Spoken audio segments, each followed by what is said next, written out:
Kerabat bocah korban penculikan dan pembunuhan melakukan aksi balas dendam dengan mendatangi dan merusak rumah pelaku di Jalan Batuwaraya, Kecamatan Panakukang. Personil gabungan Polrestabes Makassar yang berjaga di lokasi sempat kewalahan saat mengurai aksi main hakim massa.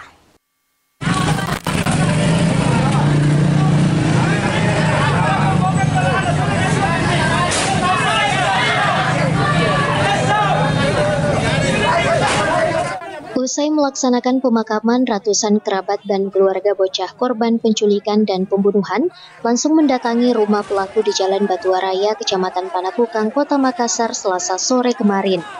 Warga yang masih tersulut emosi langsung melempari rumah pelaku dengan batu.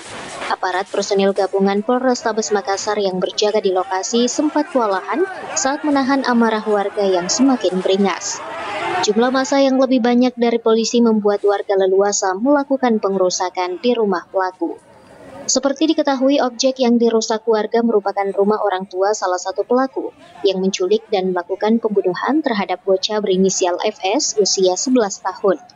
Dari pihak yang mengantar dari pemakaman, mengantar jenazah kemari untuk melampiaskan dia punya kekecewaan ya ini. Tapi alhamdulillah kita bisa atasi tadi, kita kendalikan. Alhamdulillah semua berjalan dengan lancar, tertib. Demikian. Tertib ya undangnya.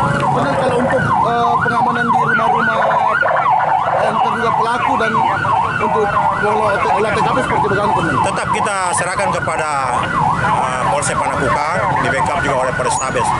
Jadi kami hanya membackup Polsek Panakukang. Berapa banyak komandan untuk? Ini ada beberapa, Sabara ada 100 lebih ya, ada 100 ya. Perlengkapan apa saja? Ya, perlengkapan kita lihat ini, perlengkapan pengendalian massa. Iya. Kita lihat ya, pengendalian massa.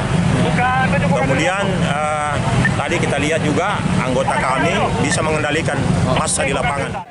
Adapun motif pembunuhan lantaran salah seorang pelaku tergiur untuk menjual organ tubuh korban, sehingga pelaku mengiming-imingi korban untuk membersihkan rumah dengan upah Rp50.000.